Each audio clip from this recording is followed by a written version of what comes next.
All right, let's move on to red. Blazing Volley is our first card. Sorcery at common, single black. Blazing Volley deals 1 damage to each creature your opponents control. So this is a little bit like the black instant we just saw, the instant speed. Your opponent's creature get -1/-1, except this is not an instant. This is a sorcery, so it's not good as a combat trick. It doesn't have cycling, so it just does exactly what it does, and that's it. So I think this is more of a sideboard card than anything. I don't think you would ever want to main deck this, but if it looks like your opponent's playing a lot of X1 creatures, then yeah, bust it out. It's going to do some work for you. Next card is Blister Spit Gremlin. Oh yeah, I love that name. Common, single red for a 1/1 creature gremlin. It has the ability 1 and tap. Blister Spit Gremlin deals 1 damage to each opponent.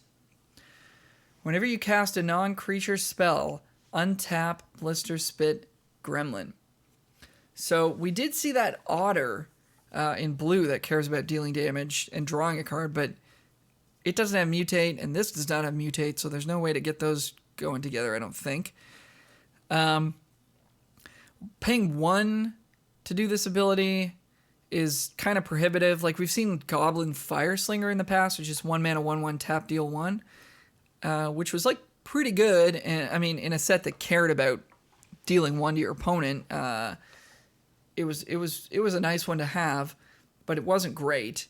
This one costs you a mana, untapping it by casting a non-creature spell, but then you got to invest another mana into it. I don't know how exciting that is. Seems like it's going to be pretty hard to trigger this multiple times in a row. Like, the dream would be to just play like a bunch of 1 or 2 cost instants and just repeatedly be tapping this and, you know, adding 3 or 4 damage onto what you were already accomplishing that turn. Or if you had multiple of these out, you know, being able to activate them all. But the mana just really puts a chokehold on that whole dream scenario. So, you know, the only thing that this really has going for it to me is that it's a cheap mutate enabler. So I'm going to give this a D+. I think it's pretty bad. I would normally, I think, give it a D, but, you know, given that it enables mutate, maybe it's a D+, maybe it's a C-. Start at D+. Next card is Blitz of the Thunder Raptor. Uncommon. 1 and a red for an instant. Blitz of the Thunder Raptor deals damage to target creature or planeswalker equal to the number of instant and sorcery cards in your graveyard. If that creature or planeswalker would die this turn, exile it instead. I don't believe that this counts itself. So you need to have stuff already in your graveyard. Yeah, I don't like this card. I mean, obviously you're not casting it on 2 ever. This is going to be meaningful later in the game. I mean, I guess there's... I mean, right next to it here is Cathartic Reunion, so there's going to be ways to get, you know, instants and sorceries into your graveyard and maybe use this later, but I don't believe this is going to be a high pick for those decks. It's pretty clearly a build-around. There's just going to be decks where you can't play it at all. So I'm going to give it a build-around grade. Don't just put it in your deck, because if this is dealing 2 damage, that's not very good. Even if it's dealing 3 some of the time, that's not that good. You really want this to be dealing 3+ damage reliably. So I'm thinking that means you want to have 10+ instances of sorceries in your deck. I mean, that's just me guessing. I don't know what the math would look like there, but that's sort of what I'm thinking. So I'm going to give this a build-around grade, and don't expect it to be that excellent, but maybe it will be. I don't know. I mean, obviously, if this is dealing 4 or 5 damage, you're really loving it, but you got to have the right deck for it. Next card is Cathartic Reunion. Common, 1 and a red sorcery. As an additional cost to cast this spell, discard 2 cards. Draw 3 cards. So this is Tormenting Voice on steroids here. Tormenting Voice is 1 in a red, discard a card, draw 2. This is 1 in a red, discard 2, draw 3. So you're trading 3 cards in your hand, including this one, for 3 new cards. I mean, the nightmare scenario with cards like this is they get countered, and then you're down 3 cards. Because you had to cast those, or you had to discard those 2 extra cards just to cast this in the first place. So that's really bad. You have to have a couple of cards in your hand that you actually want to get rid of, which is kind of hard to imagine. It's not very good late, because if you top deck this, you won't be able to cast it. Yeah, I think this is a D-, and I think this is going to be a last pick a lot of the time. There could be some decks where you might want 1, but even it's a sorcery, so it doesn't have flexibility there. But yeah, I mean, if you're in this red Spells Matter deck, then you might play one of these. I think this is going to be a difficult card to play multiples of. And it's just so bad in the late game if you can't cast it because you're in top deck mode. I think this is a D-. I don't expect to play this card ever. Next card is Clash of the Titans. Uncommon, 3 red for an instant. Target creature fights another target creature. What? Isn't this like Prey Upon for 4 more mana? No, it's you could target your opponent's creature and make it fight another one of your opponent's creatures. So that's the dream. But to get into a situation where your opponent has 2 creatures that you're interested in killing and they can actually kill each other in a fight, it's pretty unlikely. So I would look at this as mostly a 1-for-1. Situational at that. The artwork's really cool on it, though. The nice thing about this is that it's an instant. So inside of combat, say you're blocking their 5/5 with your 3/3, and then you make their 5/5 kill their other creature, and then your 3/3 finishes it off. I mean, that's a 2-for-2. Yeah, I don't know. I mean, it's expensive. I guess there's a chance you get a 2-for-1 if they're trying to put an enchantment on their creature and you can fight it off. Yeah, this looks like a C-. This is like bad removal. We'll see. Maybe it's wicked good. I don't know. I think it's pretty bad. Next card is Cloud Piercer. This is one of the first mutate creatures that I saw in the previews. Common, 4 in a red, 5/4, reach. Has mutate for 3 in a red. So it's 1 cheaper if you're able to mutate it. Whenever this creature mutates, you may discard a card. If you do, draw a card. So this is the token red creature with reach that's going to get people sometimes. So look out for that. We've had a few of these by now. Hopefully you won't attack your flyers into this accidentally. So how good is a 5 mana 5/4 reach? Seems like a C, maybe a C-. It's kind of expensive.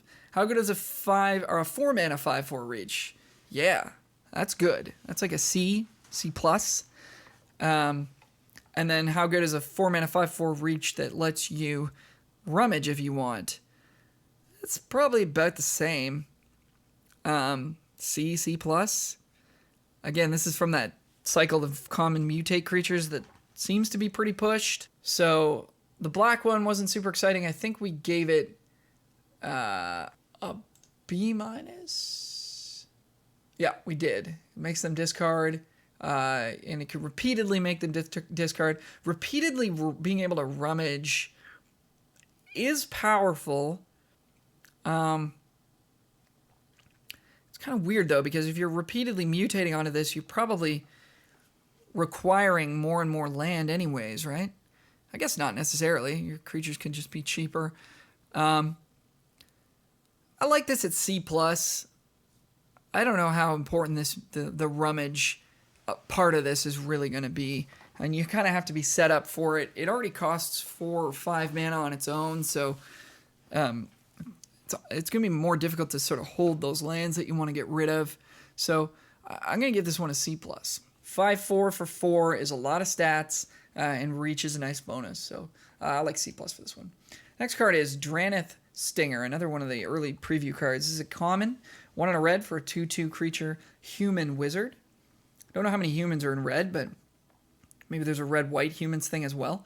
Whenever you cycle another card, Granteth Stinger deals 1 damage to each opponent, and it has cycling 1 itself. So cycling 1 is really nice, as we've stated before, super flexible.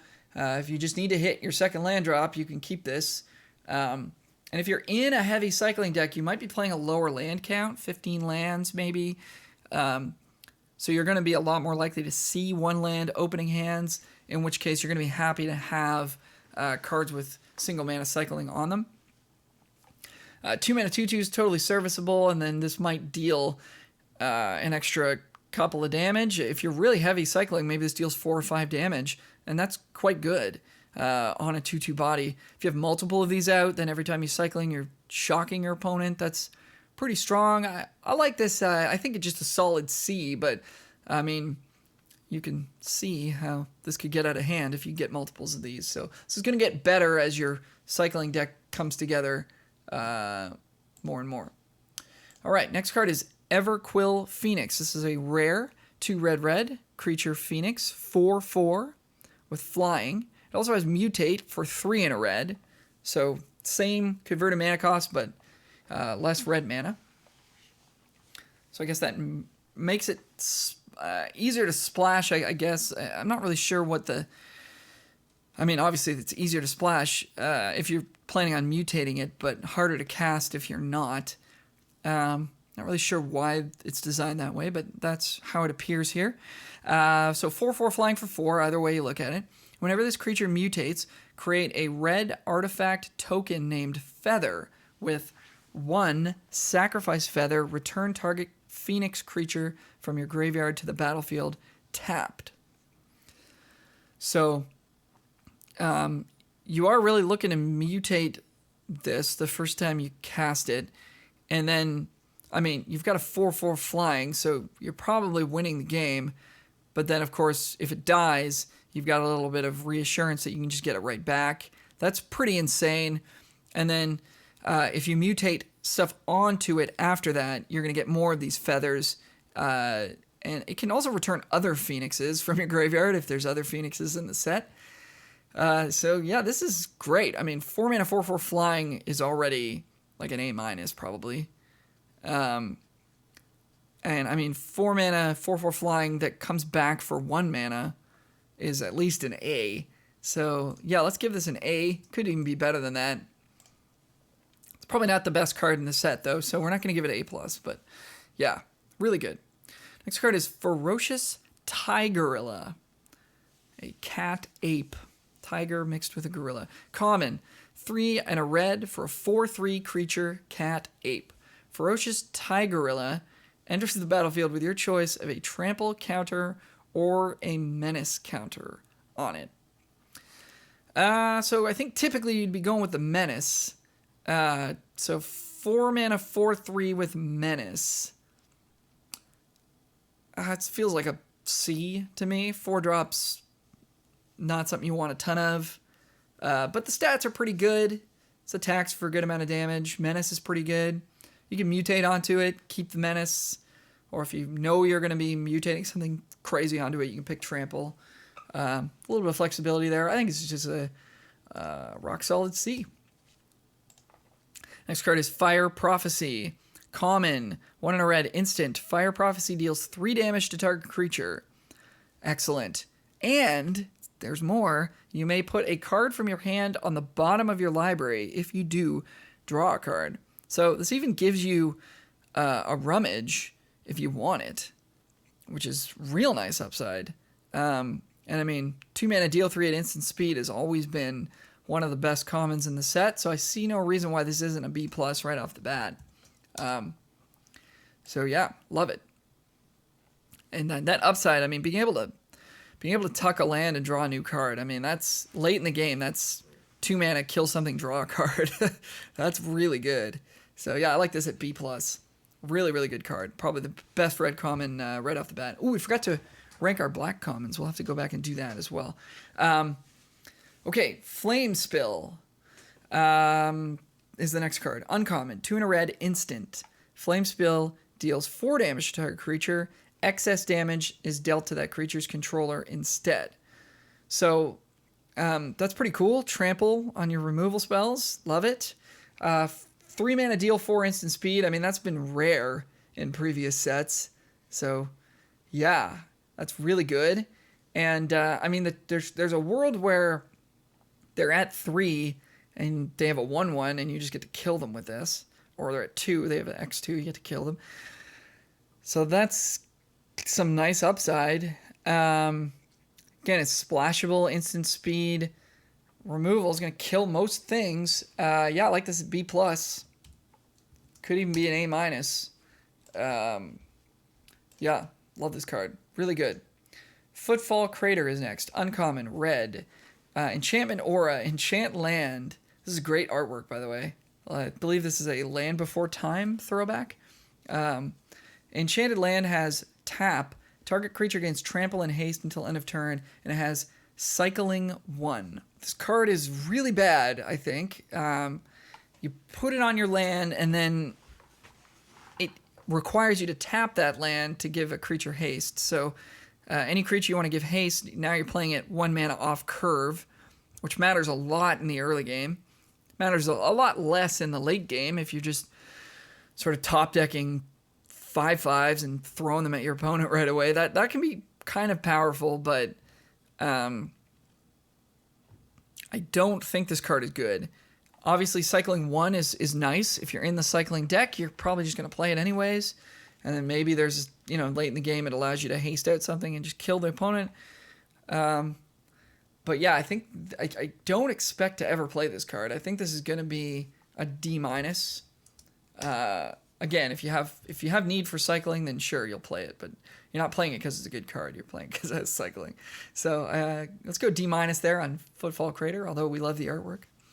Next card is Forbidden Friendship. Oh, this is similar art to Cathartic Reunion. There's a little bit of a storyline here. Common, 1 and a red, sorcery. Create a 1/1 red dinosaur creature token with haste and a 1/1 white human soldier creature token. So kind of a classic C-, unless you're in a deck that really cares about going wide. Unfortunately, it doesn't make 2 human tokens, so human benefits are only going to affect 1 of these tokens. The dinosaur can be mutated onto, which is something as well. So there's some stuff going on here, and there's going to be some situations where you want this, but I don't believe it'll be a high pick. Oh boy. Cooper doesn't either. So yeah, I like this at C-. Maybe it's a C. I mean, 2 for 2 on 2 bodies. Yeah, you know what? Let's give it a C. That is reasonably good. Frenzied Raptor is next. Common, 2 and a red, 4/2 creature dinosaur, and that's it. So 3 mana, 4/2. Not terrible. It can trade up in combat. It blocks pretty well, and it attacks for a good amount of damage. It does die to a lot of the removal, but, I mean, it's only a 3-drop, so... Yeah, I think this looks like a C. Mutating onto it is not the worst either. Next card is Frill Scale Mentor, uncommon, 2 and a red for a 3/2 creature human warrior. When Frill Scare Mentor enters the battlefield, put a menace counter on target non-human creature you control. And then it has the activated ability, 2 and a red, tap, put a 1/1 +1/+1 counter on each creature you control with menace. So menace is not as good as flying, but better than vigilance. Probably not as good as lifelink. Better or around as good as trample. Yeah, so this looks like a B- to me. I mean, it's also a 3 mana 3/2 on its own, so it can attack for damage. Love the artwork on this. This is some Jurassic Park action here. I love it. The what is that called? I can't remember the name of this. It's the dinosaur that spits venom. Anyways, very cool. Love the artwork. This attacks for damage. It makes your other big things attack for damage. It makes them bigger. It's good early. It's good late. It's solid stats. Good mana cost. I like it at B-. Next card is Go for Blood. Common. 1 in a red sorcery. Target creature you control fights target creature you don't control. And it has cycling 1. So, this is not going to go in every red deck. Of course, it does cycle, so if it's not good, you can pitch it. But you need to have some big stuff going on for this to be good. Unfortunately, it's not instant speed.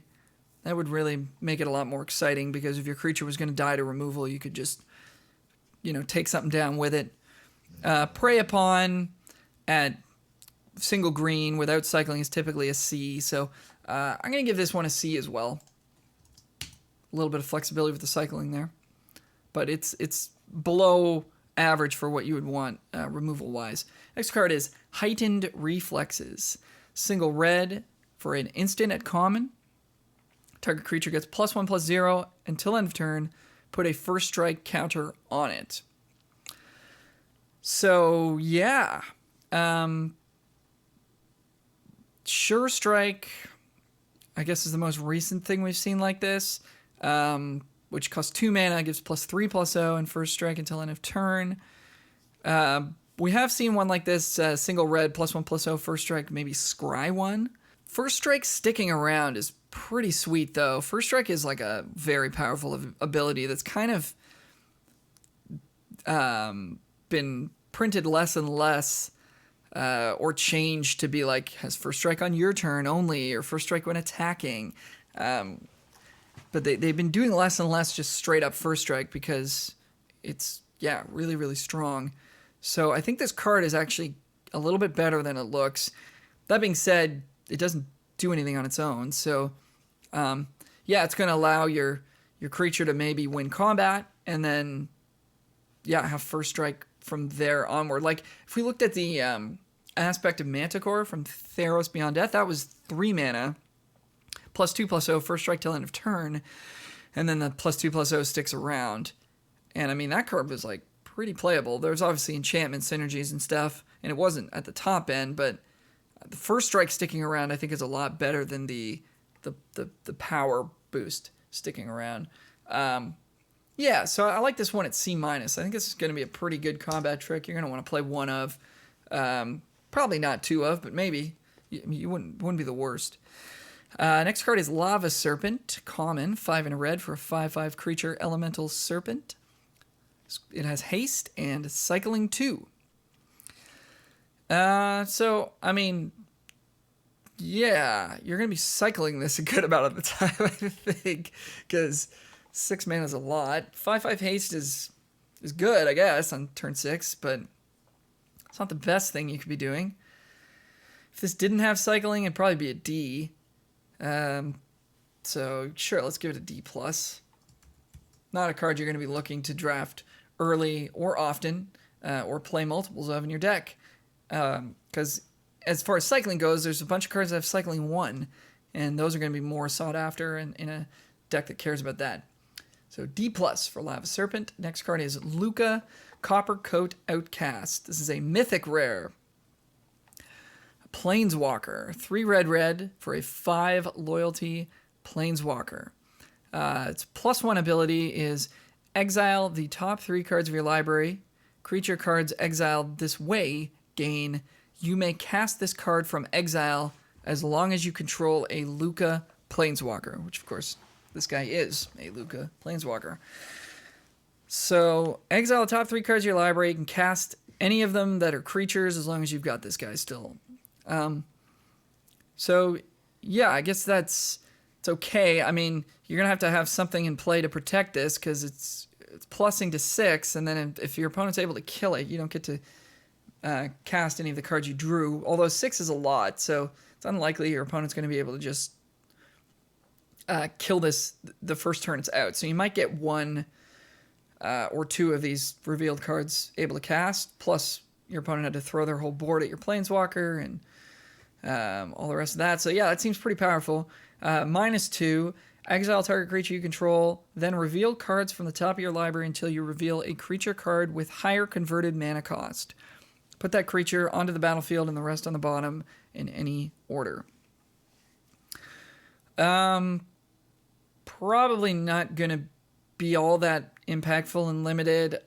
If you build your deck the right way, and say you've got, your curve side sort of tops out at 4 or 5, and then you've got one 8-drop in your deck, then sure, you can sack one of your 4-drops and you know what you're getting. So yeah, this will be kind of fun to build around a little bit in that sense, but I'm not sure how great it's going to be to -2 this and sacrifice like a 1/1 or a 2/2 and get like a 3/3. That doesn't seem all that impactful. So yeah, you're going to want to sort of stick like a giant creature in your deck if you can. So if you have Luka, be on the lookout for like an 8-drop just to sort of have and try to hit off of his -2 ability. And then the -7, each creature you control deals damage equal to its power to each opponent. So probably what's going to happen with this card is you're going to play it +1, next turn +1, and then probably just kill your opponent with the -7, right? Because if you untap with this, you've exiled the top 3 cards of your library, you're going to be able to play 1 or 2 creatures, and then, the game's pretty much over from there. So, I think this is an A+. This card seems unbeatable. Hope to never play against it. Next card is Momentum Rumbler. Uncommon, 3 and a black, creature, dinosaur, 3/3. Sorry, 3 and a red. I said 3 and a black, didn't I? 3 and a red, 3/3, creature, dinosaur. So far it's just a hill giant, not super exciting. Whenever Momentum Rumbler attacks, if it doesn't have first strike, put a first strike counter on it. Whenever Momentum Rumbler attacks, if it has first strike, it gains double strike until end of turn. Cool. So the first time this attacks, it gets first strike. So we're talking about a 4-mana 3/3 first strike, which is definitely a C+. And then future attacks, it gets double strike. Plus, you can mutate onto this, and then double strike mutants are going to be pretty gross. If you can give this flying somehow, or just make it bigger. Yeah, I'm into this at B-. It doesn't seem quite B worthy to me, but you're gonna be happy playing this at 4, even just by itself without any support. 3/3 double strike for 4 is usually not something we're used to seeing. Those tend to cost 5 and have, hoops you got to jump through. So that could be better than B-, but we'll start at B-. Next card is Mythos of Vadrock. Rare, 2 red, sorcery. Deals 5 damage, divided as you choose among any number of target creatures and or planeswalkers. So it's going to have this clause about also spending other colors of mana. Let's just look at that ability first. So 4 mana, deal 5. Sorcery speed, that's like probably B-. Maybe B-, maybe C+. You could divide it as you choose, so you could kill 2 things with this. You can't hit players with it, though. So, yeah, that feels like a B- to me. It's like good removal. If white-blue was spent to cast this spell, until your next turn, those permanents can't attack or block, and their activated abilities can't be activated. So you could kill something and then lock something else down for a turn. I don't think that's going to come up very often. So I'm still just looking at this as its first ability, which to me is a B-. Next card is Porcuparrot. It's an uncommon 3 and a red for a 3/4 creature bird beast. It has mutate 2 and a red, so 1 cheaper if you can mutate it. And it has tap. This creature deals X damage to any target where X is the number of times this creature has mutated. Okay, so this is a nice combo with that otter. You mutate this onto the otter and you can start tapping and just drawing cards. If you mutate this multiple times, you're just shocking either your opponent or killing their creatures. It's a little bit awkward just because, like, if this is becoming a giant mutant creature, you're just going to want to attack with it. But I guess in that case, you're just winning the game. And if you're not attacking with it, you're killing stuff or direct damaging your opponent or, who knows what else. Plus, like a 3 mana 3/4 that has a ping ability is quite overstated. So I think this card's a B. This is a lot of stats, a lot of text, a lot of synergy on one card. I like this card. You can give it a B. And even a 4-mana 3/4 at the floor is not that bad. And then if you mutate onto it, now you're getting somewhere. So maybe I'm a little too high on this. It could be a B- as well, but yeah, I like it. It's gonna curve out nicely for you. Hopefully a lot of the time. So we're still looking for like a really sweet 2-drop in red to enable mutate. All right, Prickly Marmoset is next. Common, 2 in a red, 2/3 first strike. Whenever you cycle a card, Prickly Marmoset gets +2/+0 until end of turn. Hello. So we were just talking about how good first strike is. First strike even better when you can at instant speed make its power bigger just by cycling and drawing a card. So yeah, nobody's ever blocking you when you attack with this. You could cycle multiple cards and just hit them for 6 or 8. It's good on turn 3. It's good on turn 8 even, because it can threaten to kill something if you're holding some cycling. So obviously you want to have a lot of cycling in your deck if you're going to play this card, but even if you don't, you're going to get some bluff attacks out of it. I guess you're going to sort of be walking the line between how many payoffs can you play and how many cyclers do you need to have, but I think this is a C+.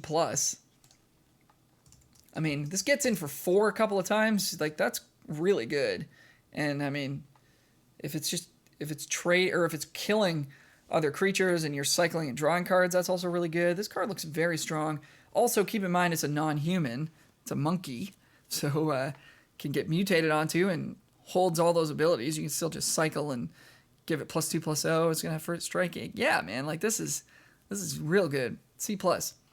Next card is called Pyroceratops. This is a common, 3 in a red, 2/3 creature elemental dinosaur with trample. Whenever you cast a non-creature spell, put a +1/+1 counter on Pyroceratops. So not cycling, but actually casting non-creatures. So you can do this at instant speed. I mean, if you've got instant speed removal, this is going to get bigger. If you're just playing enchantments or sorcery speed stuff, this is going to get bigger. So, yeah, I mean, what was the card from War of the Spark? It was a 3-mana 2/2 that got bigger every time you played a non-creature spell. That card was quite good. This card costs 1 more, but it can get mutated onto, and those +1/+1 counters will stick around. It's got trample built in for mutate stuff. So this card looks quite good. The only thing that's against it is it costs 4, and you don't want too many 4s. So I'm going to give it a C, but it's got some upside for sure. Next card is Raking Claws. This is a common, 1 in a red instant. Target creature gains double strike until end of turn, and it has cycling 2. So here's another annoying combat trick for people to be holding up. It's like, well, do I block? Are they just holding up some other cycling card? Or are they going to just straight up kill me with Raking Claws? So giving something first strike at instant speed can win combat for you. Giving something double strike can kill your opponent. This having cycling makes it fit in pretty much whatever deck. There's not like a huge opportunity cost of playing it. So this is going to be an annoying one to lose to. And it's not particularly that bad. But I think it's a C- all told. Next card is Reptilian Reflection, some more Jurassic Park style art. I'm a big fan of this. Uncommon, 2 in a red enchantment. Whenever you cycle a card, you may have Reptilian Reflection become a 5/4 dinosaur creature with trample and haste in addition to its other types until end of turn. So this could get weird if you mutate onto it. I'm not sure how that goes. It probably goes back to being an enchantment and detaches from your mutant creature. That's what I would imagine happens. And then you still got your mutate creature out and got the effects from it. So that's pretty sweet. So yeah, I mean, let's say you're not mutating onto it. Let's say you're just in the cycling deck, which is where this card is supposed to go. 3 mana 5/4 trample is, yeah, it's dope. I mean, 4 mana 5/4 trample haste is also good if you're sort of playing this and then cycling something for 1. So yeah, this seems like a nice cycling payoff. Of course, if you don't have that deck going on, you're not going to want to play this, but I think this is a card you could pick fairly early and just sort of see if you get there. Yeah, so I mean, I think I like this at C+, and that's assuming that you have the ability to enable it, because it's not always on, right? Like, your opponent's attacking you. If you want to block with this, you got to spend a cycling card. That's a cost, right? But yeah, I mean, this is going to get in for a pile of damage. If you have a couple of these, that's really good. So, I mean, the deeper in you get into this cycling synergy deck, the more exciting this is going to be, and I'm excited to try that deck. That's a white-red cycling. That's going to be really cool. So this could be a little bit better than C+, but I think that's kind of where it starts for me. You don't want to be taking this pack one, pick one. Let's move on to Rooting Moloch. What's up, Doggy Apocalypse in the chat? Welcome. If you didn't notice you were there, welcome. Glad to have you here. Rooting Moloch is next. Uncommon, 4 and a red, 4/4, creature lizard. When it enters the battlefield, exile target card with a cycling ability from your graveyard. Until the end of your next turn, you may play that card. And it has cycling 2 itself. Yeah, so, I mean, in the cycling deck, of course, we're thinking on those terms. Yeah, in the cycling deck, this is a 5 mana 4/4 that draws you a card, kind of, which is great. That's like a B, right? B minus. Worst case scenario, it's a 5 mana 4/4, which is like a C minus. It has cycling, so if it's not picking up one of your other cyclers, it's enabling maybe some of your cycling payoff stuff. If you have multiple of these, you cycle the first one, the second one draws you another 4/4.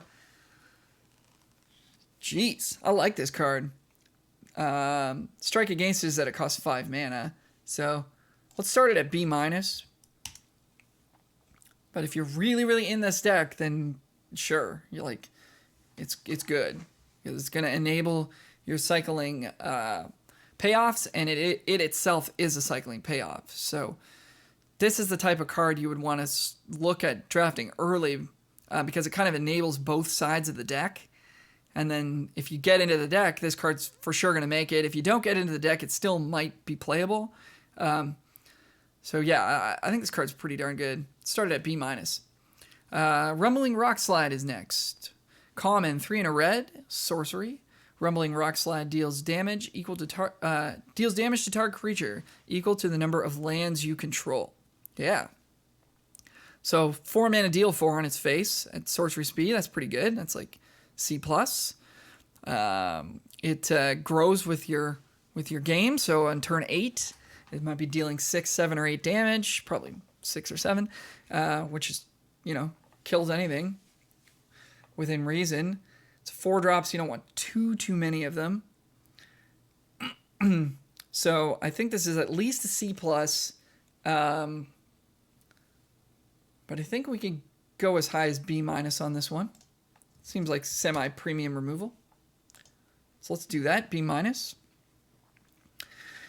Sanctuary Smasher is next. Uncommon, 4 red for a 6/4 creature, Rhino Beast. Has first strike. Again with the first strike. So this is good. Like a 6 mana 6/4 first strike. Nothing is really going to be able to tangle with this in combat. So you're going to be happy to cast this on 6. Whereas the other ones some of the other ones we've seen, like the 8-drop one, it's like you're probably not going to get there on. So I'm looking at it more for its cycling ability, but this one I think you could actually reasonably cast, and then mutate something under it, give it flying or whatever, or lifelink. So it also has cycling, 2 and a red. When you cycle Sanctuary Smasher, put a first strike counter on target creature you control. So this could be a little nice 2-for-1 combat trick if you're in combat, 3/3 versus their 3/3. Cycle this, give it first strike, draw a card, kill their thing. So yeah, I mean, this is This is doing things I like. This, to me, seems like at least a B minus. I think this might be a B. This might be a B. I mean, if you just play it on its face, 6-4 for 6, that's a lot of power. It does die to some stuff. But it enables mutate. It can be a 2-for-1 cycling spell. It could trigger your cycling stuff. This is also in the color that wants that.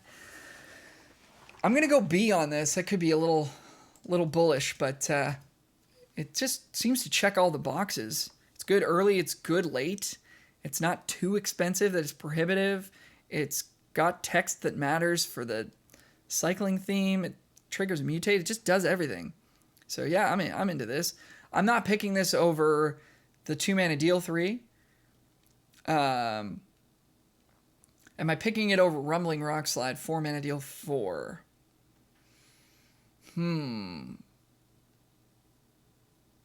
Maybe. I mean, yeah, it's got that flexibility of it kind of can be a removal spell. That'll be a tough one. I'm going to go B on this one. It just looks really, really strong. There's a lot going on there. Shredded Sails is next. Common, 1 in a red instant. Choose 1. Destroy target artifact. Shredded Sails deals 4 damage to target creature with flying. Or you can just cycle it for 2 mana. So probably not destroying very many artifacts. This set does not seem to have that theme, but that ability is there if you want it. 4 damage to a creature with flying for 2 mana is pretty good. Red tends to have some issues with flyers. This will be better in some decks than others. Like in red-green, you're going to be happy to main deck one of these. In red-white or red-black, you may not care as much, but the fact that you can cycle it away is pretty sweet. Yeah, so I'm in for C- on this card. If you're in the cycling deck, you're going to want it more, because it is a fine removal spell in its own right, and then it also enables all your cycling stuff. Next card is Spell Eater Wolverine. Common, 2 in a red for a 3/2 creature Wolverine. Spell Eater Wolverine has double strike as long as there are 3 or more instant and or sorcery cards in your graveyard. Yeah. So, I mean, 3 mana for a 3/2 double strike is legit. But having 3 instants in your yard, 3 instants or sorceries in your yard is going to take some setup. So this is not going to be great on turn 3. 3 mana 3/2 is not the worst on turn 3. It is a mutate enabler.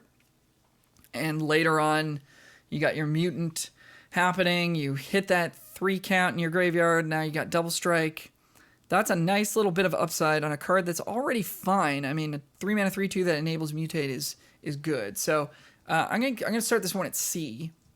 It's also just like attacks and blocks, right? Like 3 mana 3/2 can attack your opponent. It can trade in combat. It can block. It's like, yeah. So C seems good for this one. Next one is Tentative Connection. Common, 3 in a red for a sorcery. This spell costs 3 less to cast if you control a creature with menace. So here's our active treason. Gain control of target creature until end of turn. Untap that creature. It gains haste until end of turn. So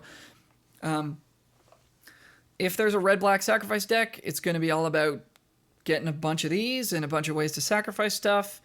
And if you have creatures with menace, this gets pretty good. Like, doing this for 1 mana is real good. So, yeah, let's... I mean, on its own, if you don't have a creature with menace, this is not a playable card. So this is definitely a build-around situation. So I'm just going to give it a build-around grade, and we're just going to have to see how that deck comes together. Typically, what would happen is you'd start with some black cards or maybe some red cards, and you've got 1 or 2 things that sacrifice on the cheap, or maybe you've got a few things with menace, and you start seeing these, and you're like, okay, I passed one of them. Here comes another one. Maybe I'll grab it here. And then, oh, here's another one. And then you maybe wheel that third one, and then you're like, okay, yeah. And then you're just prioritizing sack outlets and menace creatures. But usually you don't start by taking these active treason effects early, assuming you're going to make it into that deck. You would start with the more universally usable cards like the sacrifice engines, like the creatures with menace that are just good on their own, right? So don't move into this deck until you have all of those, and then you start seeing these come by. This will be a nice bonus for decks that have menace creatures and sack outlets. So build around grade for that one. Next one is Unpredictable Cyclone. This is a rare, 3 red for an enchantment. If a cycling ability of another non-land card would cause you to draw a card, instead, exile cards from the top of your library until you exile a card that shares a card type with the cycled card. You may cast that card without paying its mana cost. Then, put the exiled cards that weren't cast this way on the bottom of your library in a random order. And it has cycling too, but it doesn't trigger itself. It's a lot of text. So let me see if I'm understanding this correctly. It's a 5-mana enchantment that does nothing. Then, all your cycling stuff gets powered up, right? So let's say you've got that 2-mana 2/2 with cycling 1, that red creature, Granteth Stinger. You cycle it for 1 mana, and then you just get to play whatever creature comes off your deck first for free. So after you play this card, you're going to have to get some benefit out of it 2 or 3 times before you've made up the 5 mana you spent on it. It does nothing when it hits the battlefield, but it does have cycling, so that's nice. So again, this is another one of those cards that kind of is the payoff and also enables the payoff, except I'm not sure how good its payoff is. I'm going to give this a build around grade. I mean, clearly you're not playing this unless you have a lot of cycling, at which point I'm not really sure how good it is. 5 mana is a lot. I'm going to give it a build around grade. I'm not bullish on it, though. Although it does seem fun. So maybe there's a time when we just draft it for the funsies. Doggy Apocalypse from chat says, Cycle 1. Good one, Wizards. Yep. Love it. The flavor and right in the name there. Next card is Weaponize the Monsters. This is a uncommon single red for an enchantment. Has an activated ability, 2 colorless mana, sacrifice a creature, weaponize the monsters, deals 2 damage to any target. So while it says monsters in its name, works perfectly fine with human tokens as well. So if you want to get a red-white humans thing going on, you can just start throwing your creatures at your opponent and kill them that way. Or you just start throwing your creatures at your opponent's creatures. So this is clearly really good with tokens. But, I mean, if you stalemated the game and your opponent's at 10 and the board's just gummed up, you play this, end of their turn, sack a couple things, deal them 4, untap, sack another couple things, deal them 4 or 6, and just kill them. So that's good. I mean, the strike against this card is it doesn't do anything when it enters the battlefield. It only costs 1 mana. Clearly a bit of a build-around thing going on here. I don't think you would play this in a deck where you're expecting to only have a couple of creatures out and for those creatures to be quite large. So I think I just want to give another build-around grade here. But if you notice that you're really going wide, if you've drafted a bunch of those 2 mana, make a dinosaur, make a human, I mean, yeah. So again, I don't know if you would start with this card, but if your deck is kind of headed in that direction, if you're like, man, I got a lot of small creatures, or I'm pretty aggressive. Like, this is also good in just a deck that's attacking with a lot of 2s and 3s, right? Because if you're expecting to get your opponent down to 10 life by turn 4 or 5, and then you can finish them off with this, that's also good too. So you don't have to be going wide, but if you're like, yeah, I'm looking aggressive, or I'm looking like I'm going wide, you can pick this up. So I'm going to give this a build-around grade. There's definitely a lot of decks that won't want it, but some decks that will, for sure. And it will be powerful when it's powerful. All right. Don't know how to say this. Yidaro, the Wandering Monster. Yidaro Wandering Monster. So rare, 5 red red for an 8/8 legendary creature, dinosaur turtle. Has trample and haste. 7 mana, 8/8 trample haste. Yeah. So that's like gonna kill people when you play it. I like it. It has cycling, 1 and a red. When you cycle Yidaro Wandering Monster, shuffle it into your library from your graveyard. If you've cycled a card named Yidaro Wandering Monster 4 or more times this game, put it onto the battlefield from your graveyard instead. Do this before you draw. Sweet. Alright, so 7 mana, 8/8 trample haste. How good is that? Is that first pickable? Potentially. Probably not over the good removal. So maybe that's a B. Because, I mean, you got to get to 7. Nah, maybe it's a B minus. You got to get to 7 mana for this to do anything. But it cycles for 1 and a red. So early on, you can just get rid of it. It's going to enable your cycling payoff stuff. It's possible that you could run into this 4 times in a draft deck if it goes that long.